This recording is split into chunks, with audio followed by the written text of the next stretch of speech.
Video visible नहीं हो रहा, हालांकि कैमरा हम्म। ऑन दिखा। अच्छा, सीडीएस है। अभी अभी था, शुरू में आया था ना, मैं था तब। पता नहीं, हम्म। मैंने एक बार ऑफ किया था उसके बाद। हाँ, ठीक है। हेलो।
7:10 तक रुकेंगे। हाँ, ठीक है।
खालिद भाई, आई थिंक शुरू करते हैं, लोग जुड़ते जाएंगे, ठीक है।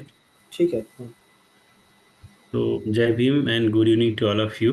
As we know that we are organizing this Samvidhan Samalochana series to commemorate 75 year of Indian Constitution. Sorry, my camera is not working.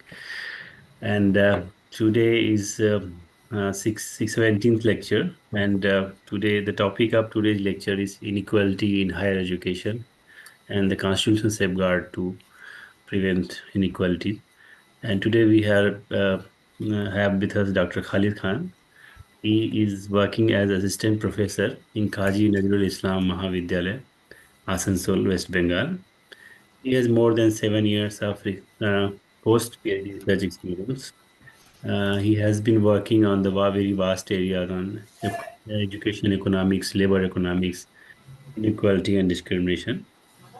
He has proven his track record of handling research projects and publishing research articles. His further expertise lies in handling large scale primary and secondary data using advanced econometrics techniques and methods.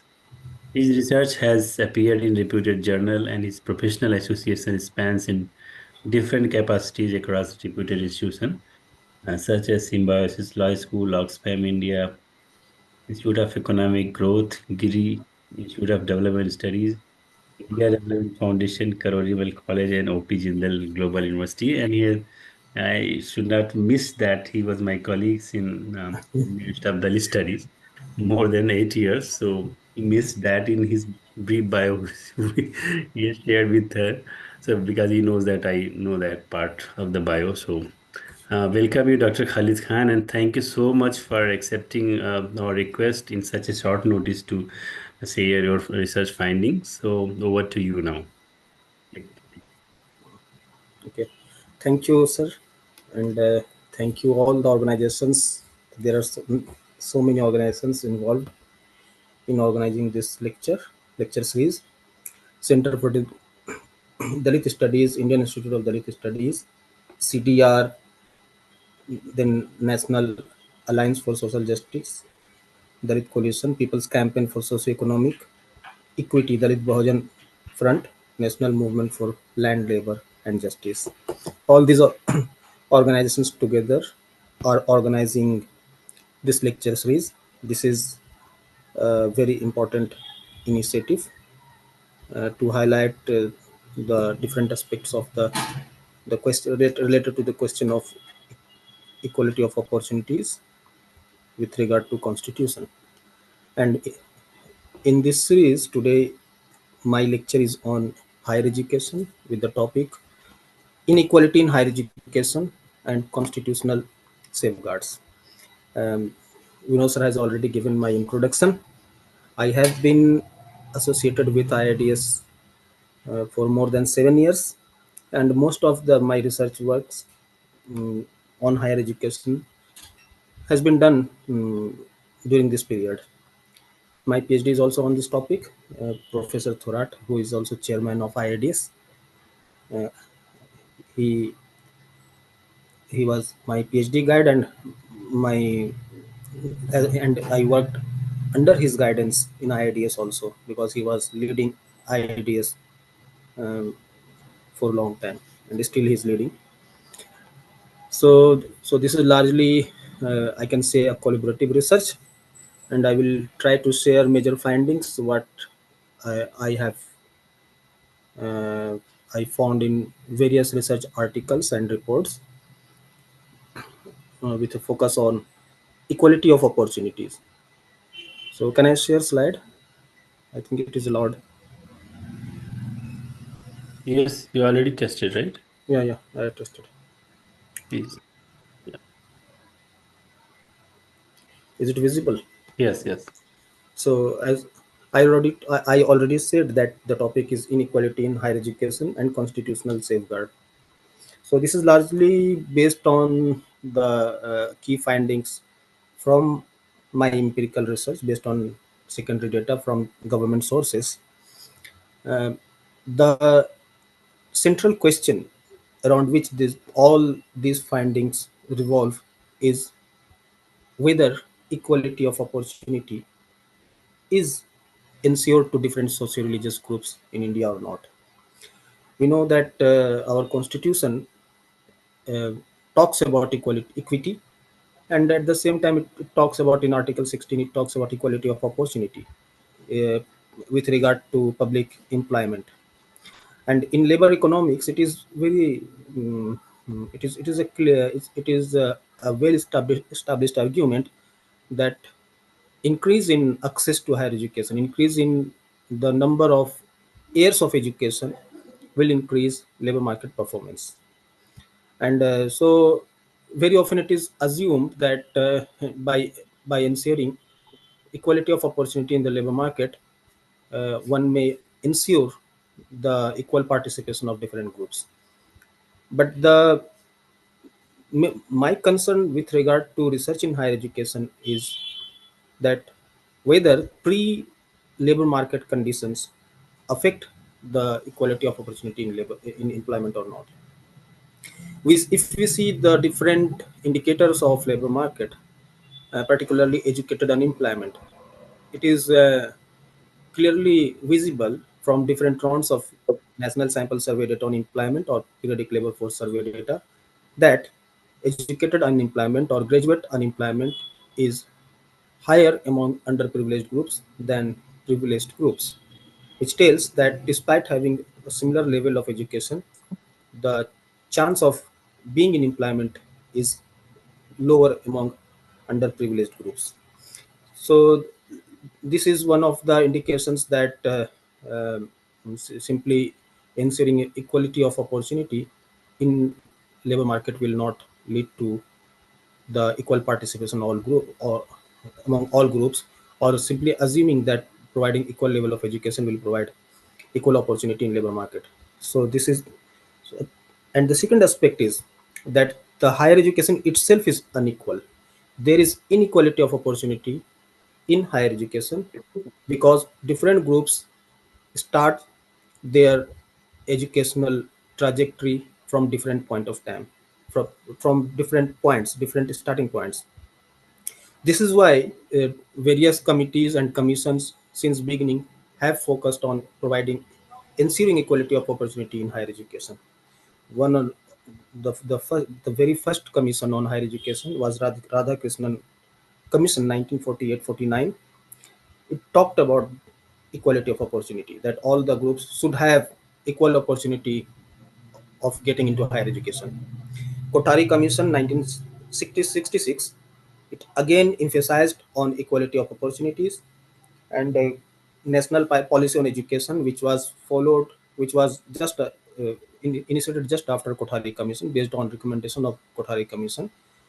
It specifically mentioned about uh, providing equality of opportunities. Again, it was followed by National Policy on Education 1986, Program of Action 1992. But if one sees, if critically, the different documents on higher education, one may find that the emphasis on different types of inequality is much more on in NPE 1986, National Policy on Education 1986, and Program of Action 1992. It clearly identified that inequality, both intra-group inequality and intergroup inequality, is existing in higher education. And the uh, the factors leading to inequality are class, caste, ethnicity, and gender. So I will focus on these four aspects with regard to higher education today. Hello Based on excuse me hello yeah, slide show कर दें आप slide. या slide show करें इसको ना अच्छा, slide show करें, ठीक है, ठीक है। या अब ठीक है ये? हाँ And the policy documents, if the different programs and policies may be classified into three types, threefold policies on equity. First is public institutions, establishment of public institutions like universities and colleges.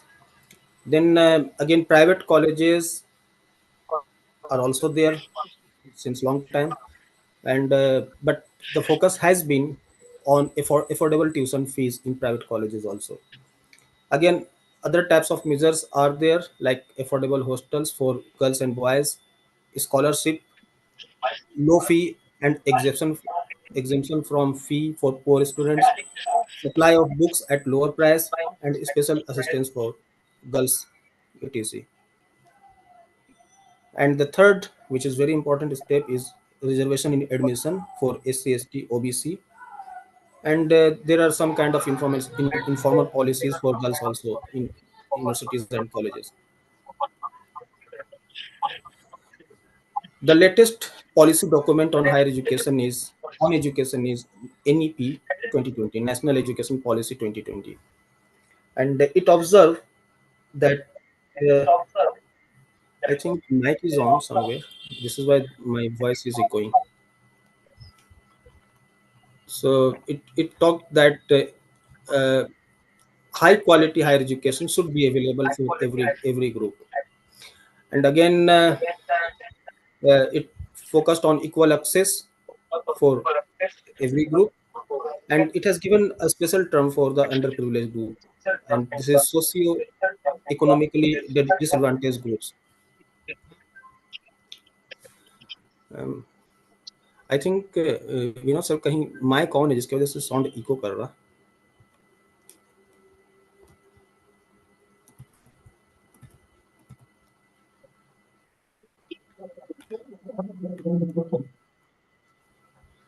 So this was one type of policies focus on equality of opportunities. But on the similarly, there was a parallel policy shift also since 1991 due to new economic policy, which we know that liberalization has taken place since 90s, and it was accompanied by reduced spending on higher education. Further, one may see that various kinds of regulation in higher education has also taken place during the recent period.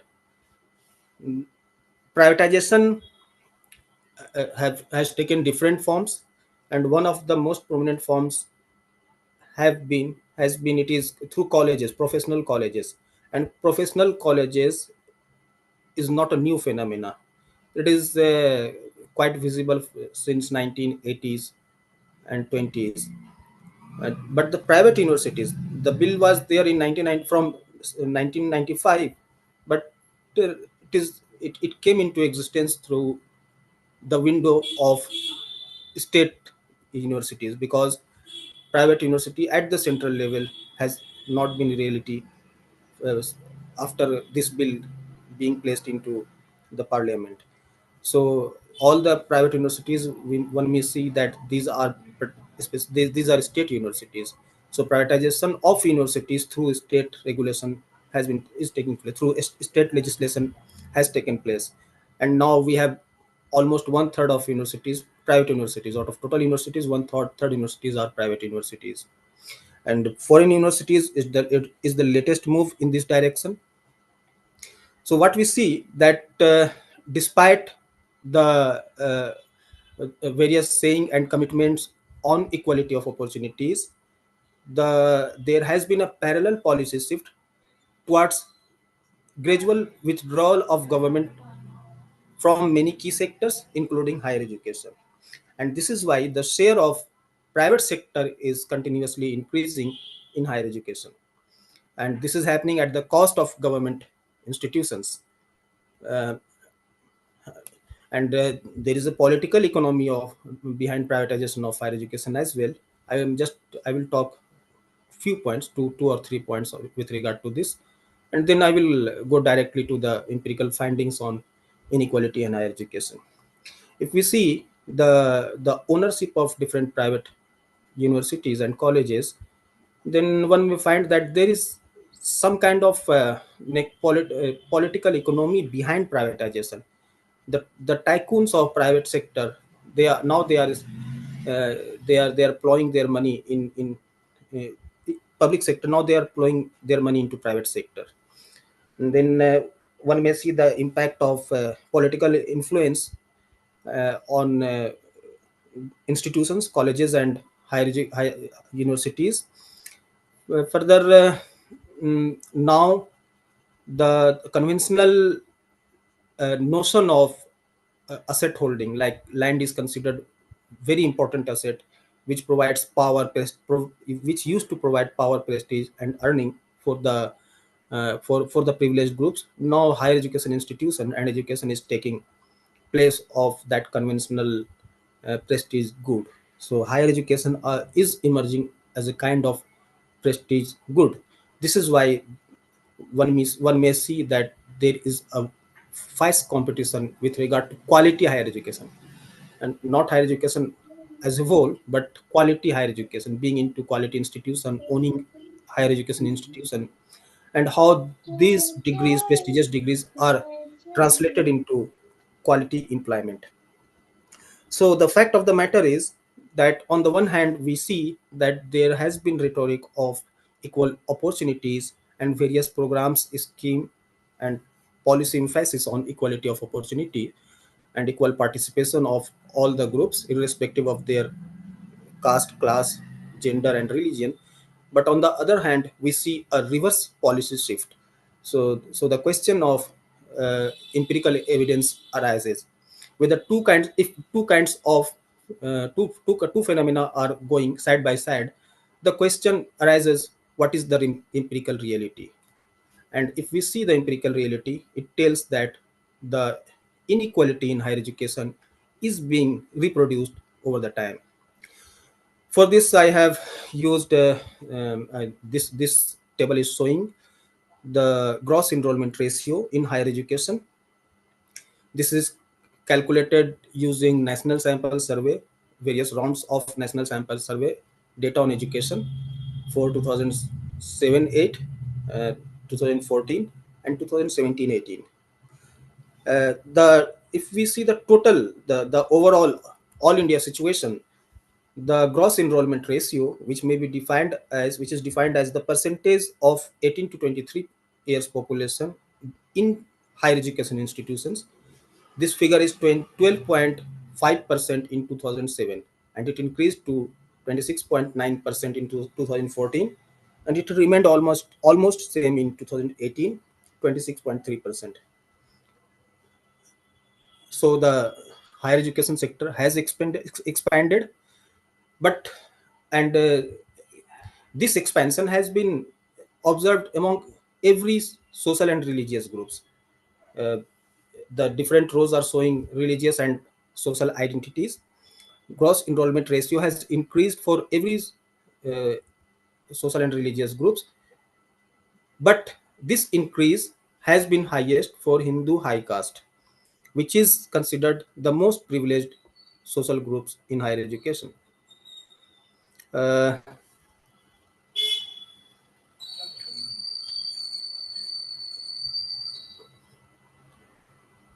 1 minute.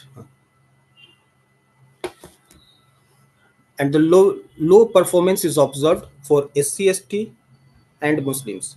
For example, in 2018, the gross enrollment ratio for SCs was 21.2%, as against 40.7% GR among Hindu high caste.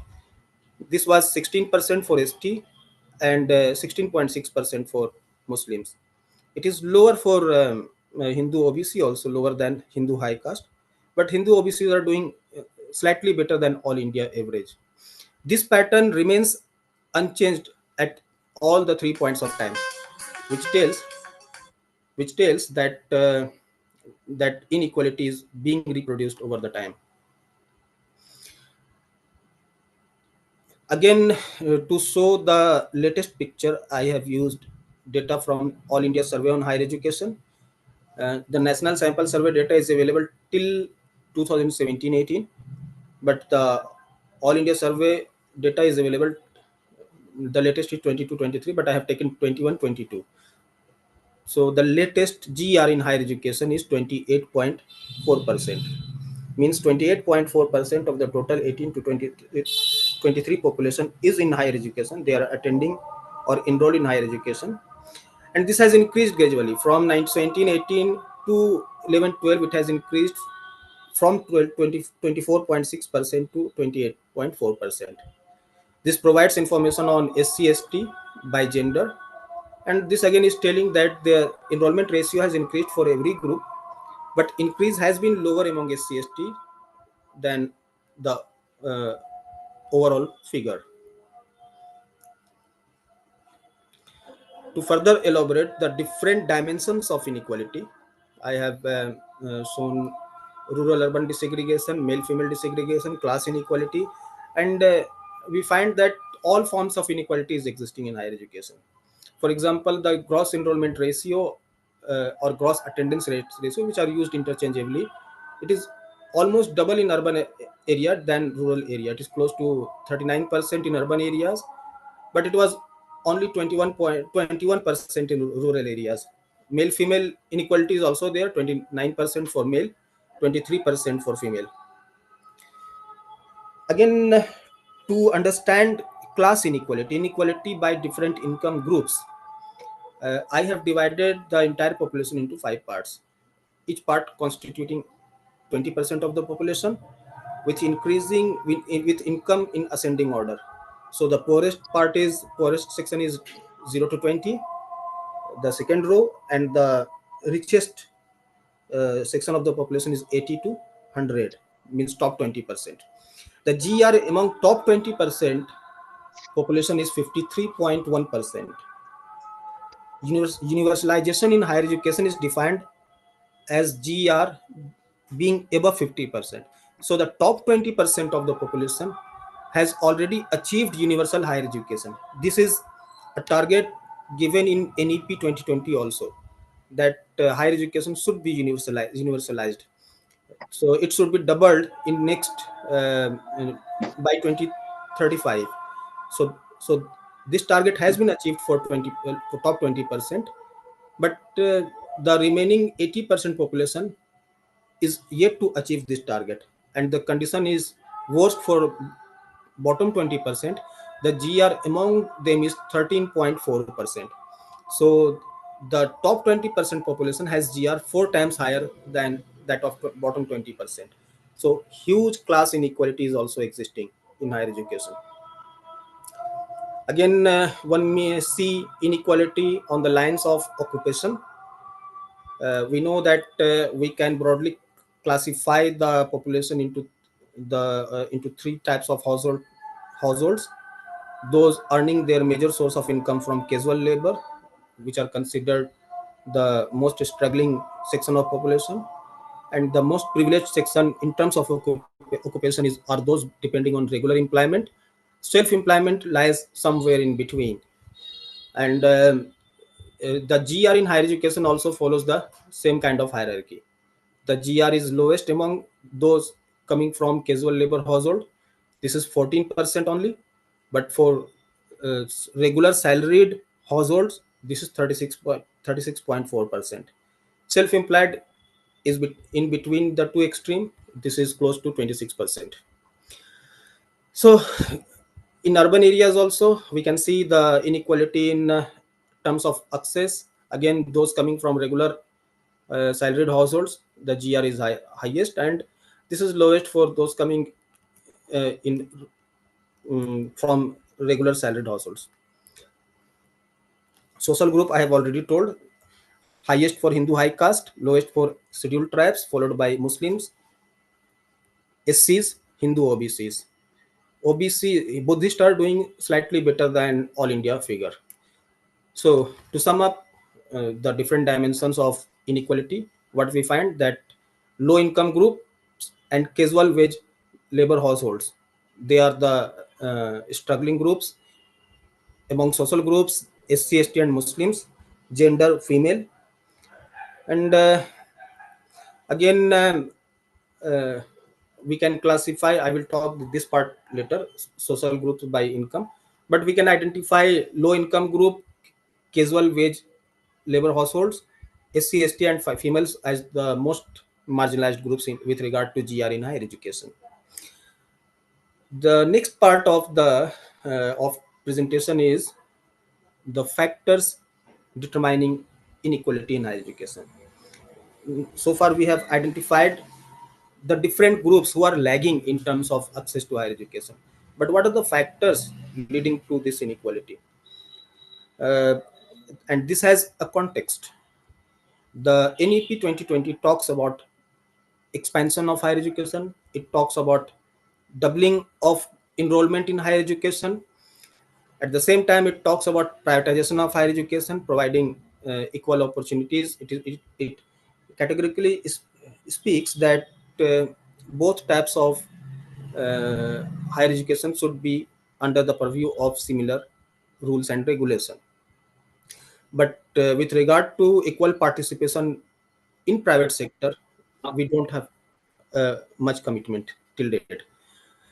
So this is why the question of factors determining higher education becomes important in a situation where private sector is expanding and the share of government sector, which is the the last resort for affirmative action, is reducing. And for this, we have tried to identify the role of different factors like income, social identity, dropout, role of cost and financial support, whether these factors determine inequality in higher education or not, and family background to measure this education of household head and family size has been taken. Uh, this is from one of the papers published in India Economic Journal, and this is econometric exercise which tells logistic regression, which talks about factors determining higher education and the probability. By using this method, we can calculate the chance of being in higher education among different groups. The second column is important. Percentage, one can read it as a chance. So percentage lower means how much lower chance is there of being in higher education among different groups with regard to vis-a-vis the privileged groups. Uh, Among social groups, Hindu high caste has been taken as reference, and we have tried to calculate how much the different groups, I mean, how much chance is lower for different groups. For example, for tribes, means for a student coming from a tribal background, the probability of being in higher education is 39% lower than Hindu high caste. This is 21% for scheduled caste. Then for OBC, this is 5%. Means for a student coming from OBC household, they have 5% lower chance of being in higher education. For Muslims, this is 38%. So which again confirms that Muslims, scheduled caste, and scheduled tribes are the most underprivileged groups. Similarly, we can see inequality in terms of income, also income background. The last four rows, uh, top 20% is taken as reference. So for bottom 20%, we see that bottom 20% has 69% lower chance of being in higher education than the top 20% population. And the magnitude of this coefficient goes on reducing, and still for 60 to 80% population, they have 31% lower chance of being in higher education than top 20% population, which again confirms that huge inequality with regard to income background is existing in with regard to in higher education. But apart from social and economic identity, um, heads education, household size are also playing important role. Then gender, again, for female, 29% lower chance of being in higher education than male. Uh, but I will say that one of the most prominent factors is heads education, and it consistently emerges as a prominent factor determining access to higher education of a person.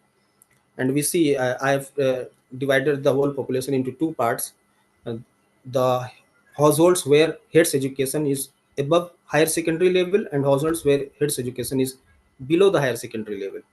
And what we see, those youths in 18 to 23 years who are coming from a household uh, was head has education level below higher secondary, the chance of being in higher education is 75% lower than those coming from uh, heads with higher above higher secondary level education.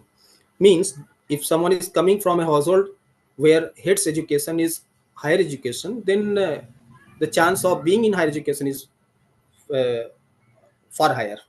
So this talks about intergenerational mobility, and we know that if we see the intersection of the parents education and social identity, we will find that again the intergenerational inequality is far higher among underprivileged groups, particularly SC, ST, and Muslims. So what I'm telling that the inequality is being reproduced over the generation, and so the situation is that we have already seen that over the times the inequality is not reducing. So a further layer of marginalization is being added to it. To sum up this part, the findings from econometric exercise, we again find that caste, tribal identity, religion, and gender plays an important role in determining access to higher education, determining probability of being in higher education institutions. Then it is lower for ST, SC, and Muslims than OBC and high caste. Female have lower chance. Among the other factors, education of household head and household size also plays an important role. Further, uh, I have divided the entire population into two parts: top 40% and bottom 60%, which again confirms that inequality exists irrespective of class background. Means social identity plays an important role, whether someone is coming from economically well off background or economically worse off background. And for this, uh, yes, to elaborate this, what I have done, I have done two types of exercise. One is to see inequality by controlling the economic condition of different groups. And economic condition may be determined by two factors: occupational background and income background. So we have two tables to depict this. This table is telling inequality by social groups with a similar occupational background. The green figures are telling occupational background. For example, the second column, self-employed. If we see self-employed, this column, we can read the inequality among self-employed households by on the line of social identity, social and religious identity. And we again find that the GR is highest among Hindu high caste, among self-employed, 36.8%, and it is lowest from tribals. For tribals, 13%, followed by scheduled caste 21.9, followed by Muslims 16%, and scheduled caste 21.9%. Again, OBCs, they are doing slightly better than all India figure, but lower than Hindu high caste. Similarly, inequality is there uh, uh, in regular employment also, and this inequality is existing in casual labor also. Means with the same occupational background, inequality across social and religious groups is existing. So the argument that if we improve the occupational condition, the inequality in higher education will disappear is not valid in this case. Similar argument is again hold for income background also. If we see the inequality by social and religious groups with in same class, we find inequalities existing. For example, for bottom 20% population, second column, the GER is 20, for 24.6% among Hindu high caste. This is only 7% only for tribals, 7% for Muslims, 12% only for scheduled caste, and 16.9% for Hindu OBC. Again, telling that inequality on the line of social and religious group is existing even among the poorest 20% of the population, and which is contrary to the argument that poors are equal. Poors are unequal on the line of caste, class, and religious identity. So, any kind of quota or affirmative action based on economic background is not valid if inequality on the line of social religious identity is existing in India. To further quantify this, the role of different types of identity. To understand the extent of inequality determined by social identity, I have done decomposition analysis, and this analysis divides the characteristics of households into two parts. One is the endowment part, and another is identity part. For endowment, we consider those factors which are generally related to the economic background, like income of the household or education of the household.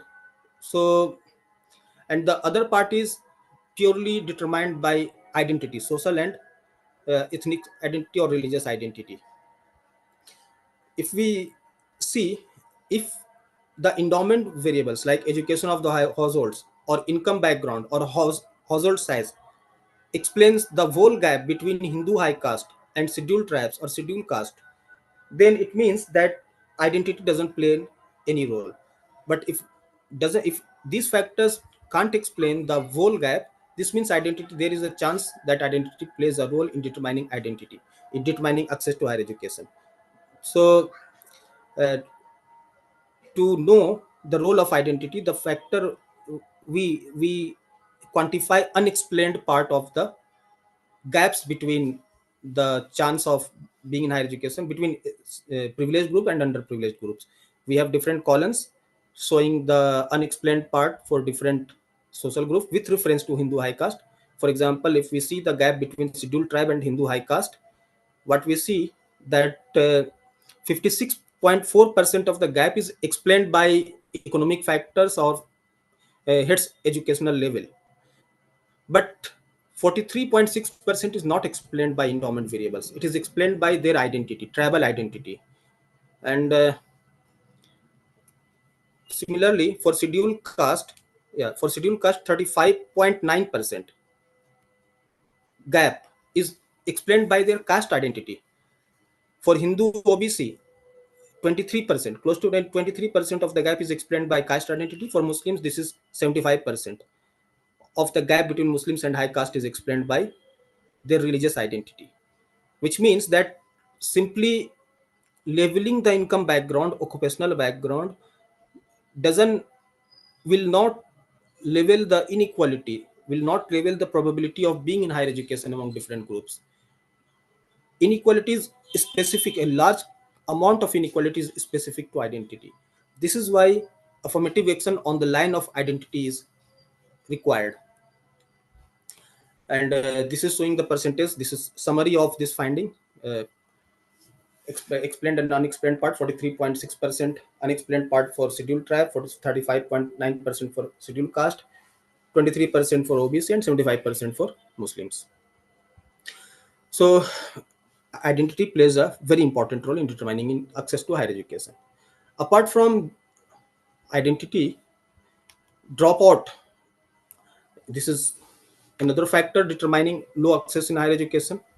A large percentage of students are dropped out uh, before completing the desired level of education.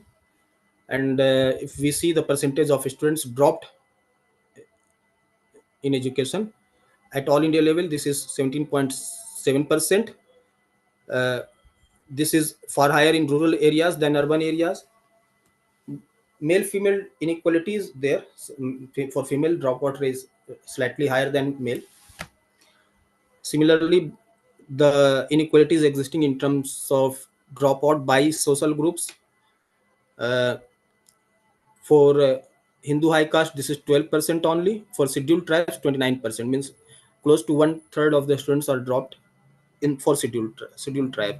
This is one fifth, means 20% for scheduled caste.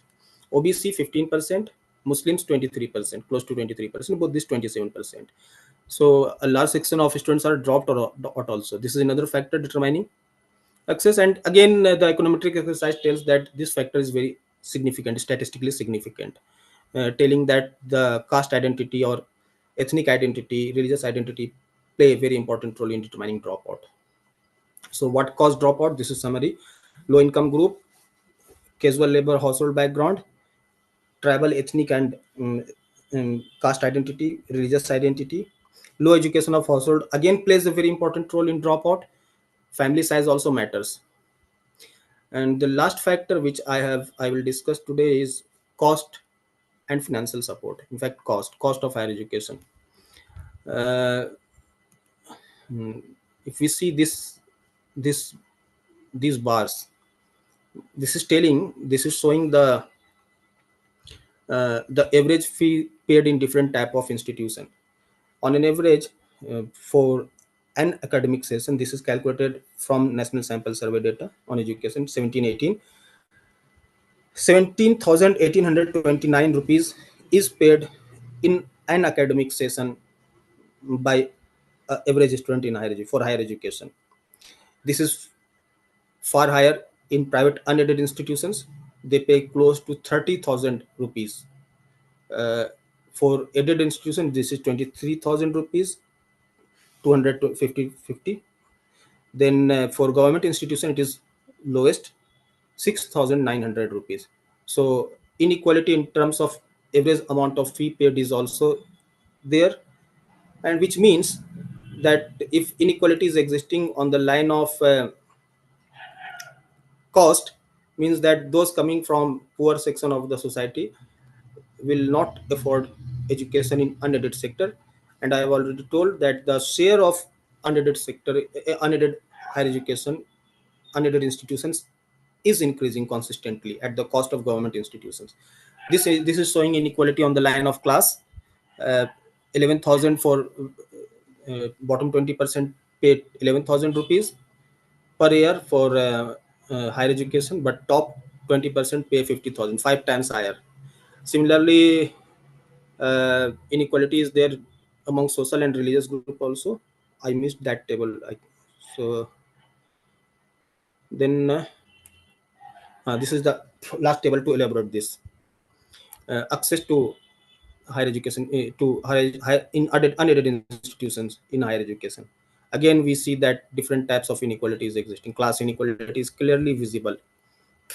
Top 20%, there's the share of unaided institution is higher among top 20%, far higher than bottom 20%. And this inequality is existing in terms of caste and religious identity also, for tribals also. High percentage of tribals and scheduled caste are there in unaided institutions compared to Hindu high caste. So privatization is another factor determining inequality in higher education. So what we find that the scheduled caste, scheduled tribes, and Muslims are the most underprivileged groups. Low income, low quality occupation, of course, plays an important role.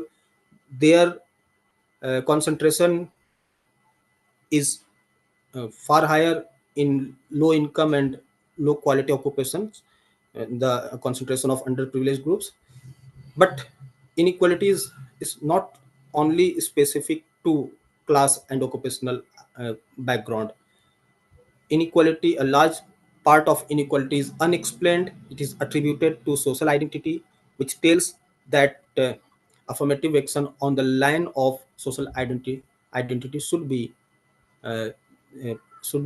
emphasized.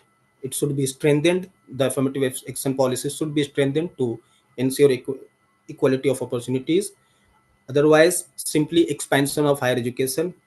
NEP talks about doubling of higher education, but this will not uh, achieve the goal of ensuring equality of opportunities in labor market. If inequality in opportunities existing in higher education, this we can't achieve the goal of which the constitutional commitment of equality in higher education in labor market. So with this, I stop here. Thank you. Thank you, Dr. Khalid. So it was very wonderful lecture, and we have learned from you the different nuances which controls the discrimination, access to higher education, and why inequality persists among different social groups, particularly for marginalized social group in comparison to the privileged social group, which have been taking most of the advantage of uh, whatever the development has taken place in education sector. So thank you so much. And now we invite questions for this session. Anyone, if you want to ask question, please unmute and come.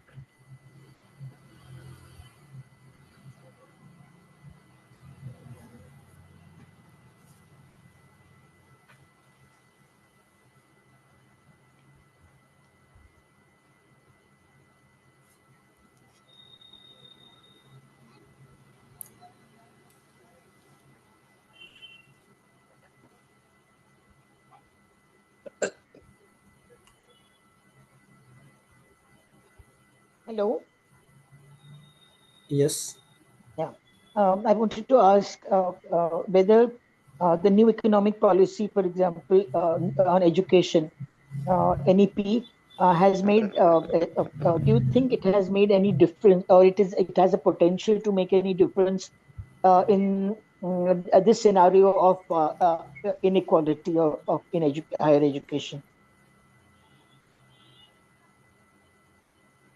Uh, should I answer this, Vinod sir?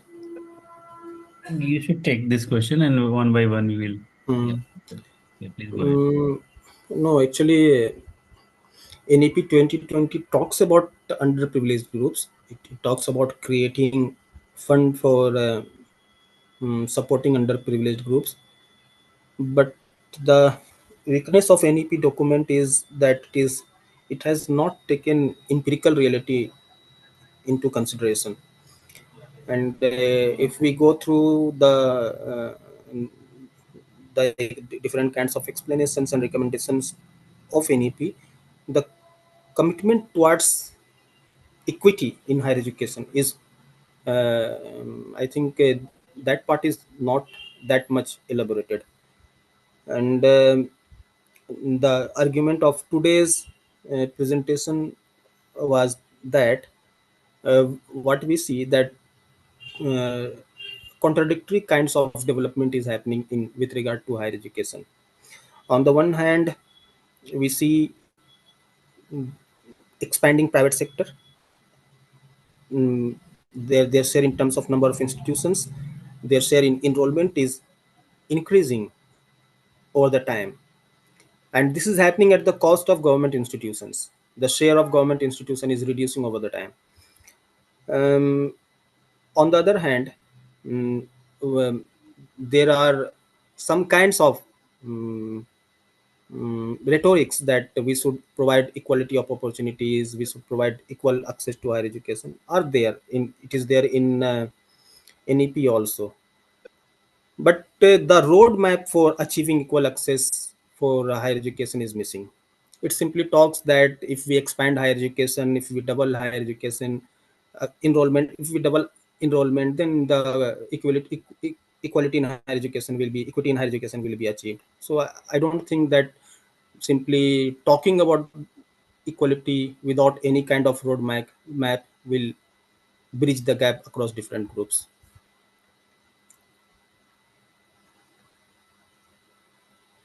Uh, what should be done so that so that the commitment to to reducing the inequality in higher education, what should be the um, some aspects of the roadmap, you think?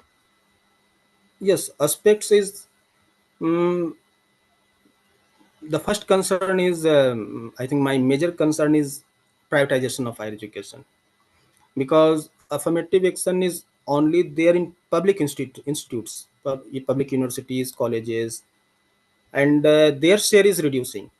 So there should be some safeguard, some kinds of safeguard in unaided institutions. There have been demands for privatization in private sector. But this looks a distant dream.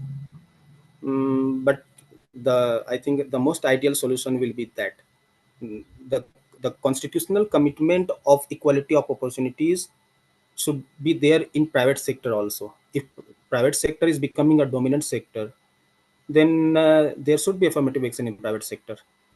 So this is the first thing. Second, instead of expanding financial support, increasing the uh, the the extent of financial support, we are seeing that reverse kinds of policy are there. Scholarships are being withdrawn now. Then MANF has been withdrawn, and earlier some conditions were applied. So um, again, financial support should be there. This should be another condition. And I think the whole model of financing of higher education should be revisited, because even if the higher education is passing through, it is transitioning towards private higher education, then there are some countries in there like Australia, Canada, they have revisited their financing policies. They have talked about income contingent loan or government backed loan so that students could afford higher education. And these loans are not backed by collaterals. Government uh, plays a role of guarantor in these types of financial support. So these kinds of policies should be there in higher India also, so that students from underprivileged groups would get equal chance of being into higher education.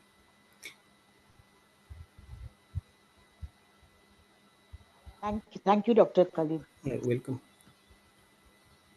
Anybody else? Please come in.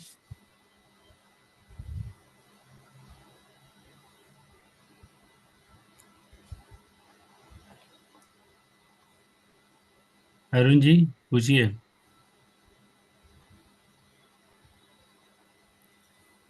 Yes, yes, yes, Sir, Ji. yes. hi. Sir, I am Hi. from Himachal Pradesh, Engineer M.R. Dodoj. I want to ask Mr. Khan that the penury is destroying our talent. That you said that dropout is there. What are the measures to save the talent which is being destroyed in the and especially in urban area, the rural areas? So, is the government is not serious about it, and you are telling that there is a loan system for education without your guarantee and all that, and why to go for the loan system and all that? The government has to impart the education equally to each and everybody, every society. So that I want that. What are your opinions about this and suggestions? Thank you very much. Yes. Thank you.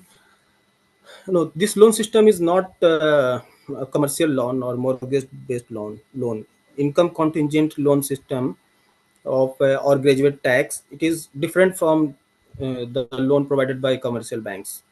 For example, in Australia, uh, the government this happened back in 1970s. The government created a separate commission, higher education commission, which takes care of financing of higher education.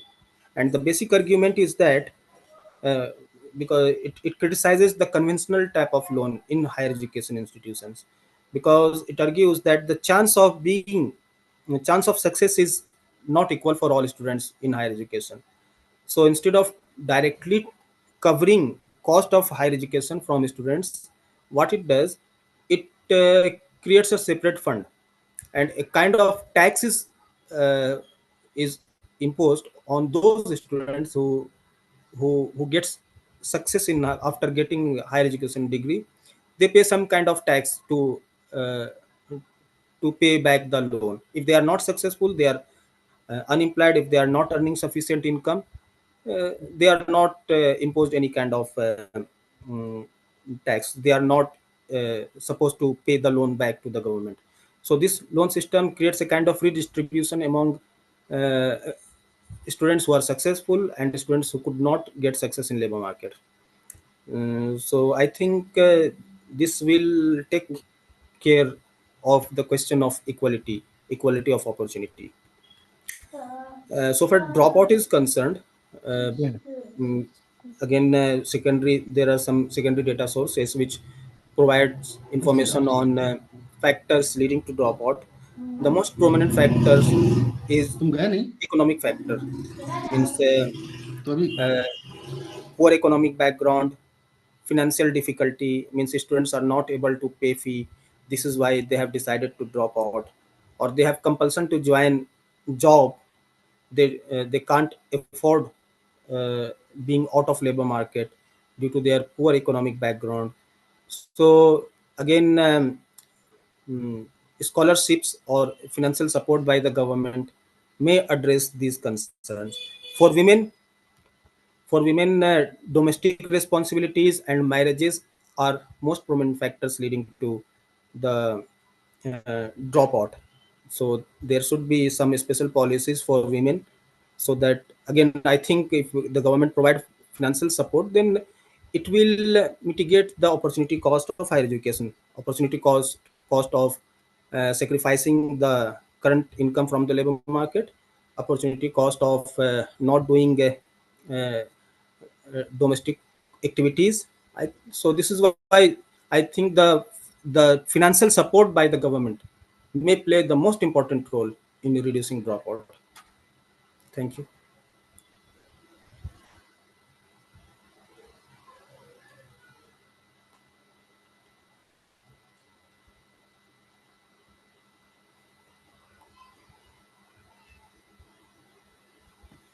Any other question?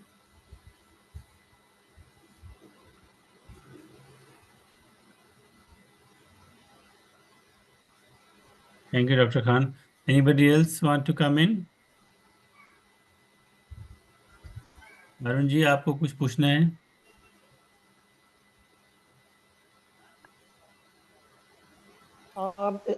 Can I ask a short question?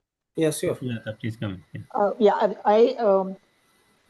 there's a provision in the new education policy about and it relates to the provision in child labor about uh, giving concession, allowing um, uh, students to work in family occupations, right?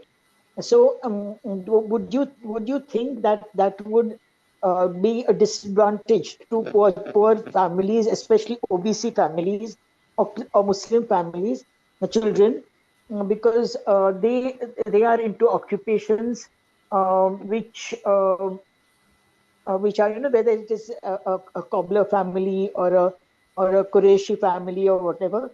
Would that provision in the NEP and the child labor, would it hamper children of the disadvantaged from going into higher education? Yes, it will hamper, and it will promote their participation in informal sector. If they are promote this, they are encouraged to join their household businesses, and this is not considered a very good option in labor economics.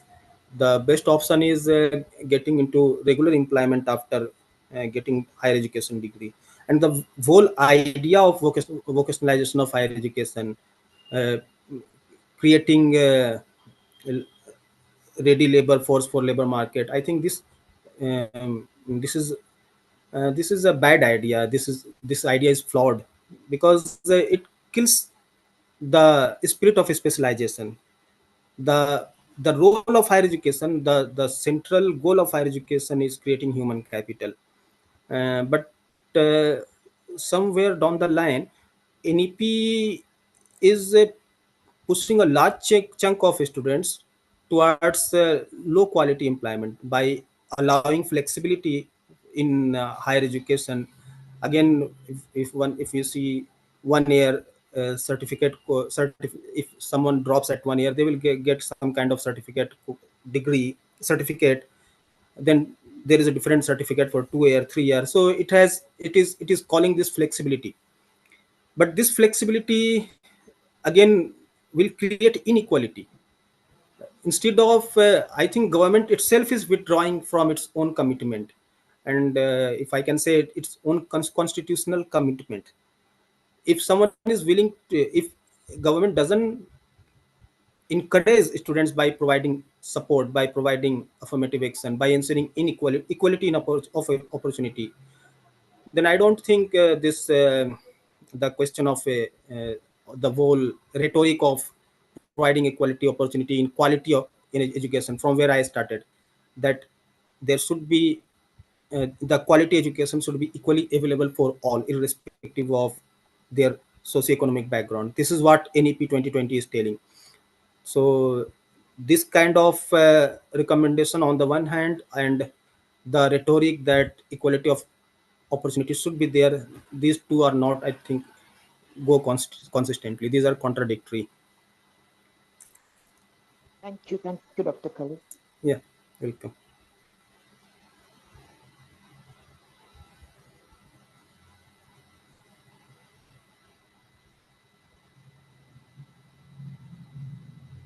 Anybody else want to ask?